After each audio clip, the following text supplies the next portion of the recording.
বড়োলেণ্ড ইউনিভাৰ্চিটিৰ কাউন্সেলিং ফৰ্মখন ডাউনলোড কৰিবলৈ তোমালোকে Bodoland university BEd counselling form বুলি তোমালোকে সাৰ্চ কৰিবা গুগলত আৰু তেতিয়া কাউন্সেলিং ফৰ্মখন আহি যাব ইয়াতে পিডিএফ ফৰ্মেটত সো তোমালোকে সেইটো ডাউনলোড দিবা আৰু ওপেন কৰিলে দেখিবলৈ পাবা যে বিএড আৰু এমএড দুইটাৰে মানে কাউন্সেলিং ফৰ্মখন একেলগতে ডাউনলোড হৈছে বাট তোমালোকে যদি বিএডৰ কাৰণে এপ্লাই কৰিবা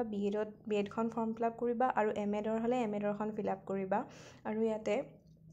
ফৰ্মেটটোত দিয়া আছে যে ফাৰ্ষ্টত তোমাৰ সিৰিয়েল নাম্বাৰটো দিবা তোমালোকে মেৰিট লিষ্টত কিমান নাম্বাৰ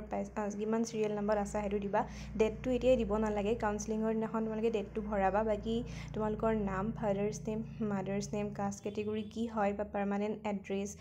লাষ্ট যিখন তোমালোকে লাষ্ট এটেণ্ডেড ইনষ্টিটিউট সেইবিলাক বা ডেট অফ এক্সামিনেশ্যন পাছ কেতিয়া কৰিছিলা বিএড এণ্ট্ৰেঞ্চত কিমান ৰোল নাম্বাৰ আছিলে মাৰ্কছ কিমান পাইছিলা বিএছচিৰ মাৰ্কছ পাৰ্চেণ্টেজ সেইবোৰ সকলোবিলাক তোমালোকে ইয়াতে ফিল কৰিবা আৰু HSLC HSUG PG সেইবোৰ কেতিয়া পাছ কৰিছিলা পাৰ্চেণ্টেজ সকলোবিলাক ফিল আপ কৰিবা আৰু কেটেগৰী ইয়াত কাষ্ট চাৰ্টিফিকেটৰ ডেট অফ ইছ্যু বা ভেলিড আপটো কিমান আছে সেই সকলোখিনি ফিল আপ কৰিবা আৰু লাষ্টত তোমালোকে চিগনেচাৰ অফ দ্য ষ্টুডেণ্ট আছে সেইটো সাইন কৰিবা আৰু ডেটটো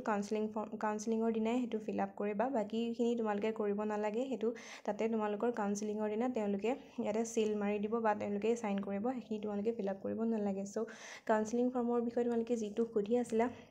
তাৰ বাবে মই ভিডিঅ'টো বনালোঁ আশা কৰিছোঁ তোমালোকৰ হেল্প হ'ব আৰু তোমালোকে সকলোৱে ডাউনলোডটো কৰি ল'বা প্ৰিণ্ট আউট কৰি ল'বা আৰু এখন ফিল আপ কৰি তোমালোকে থৈ দিবা যেতিয়া কাউন্সেলিং হ'ব সেইদিনাখন তোমালোকে এখন নিবলৈ কিন্তু একদম নাপাহৰিবা আৰু লগত লৈ যাবা সো আজিৰ ভিডিঅ'টো ইমানেই থেংক ইউ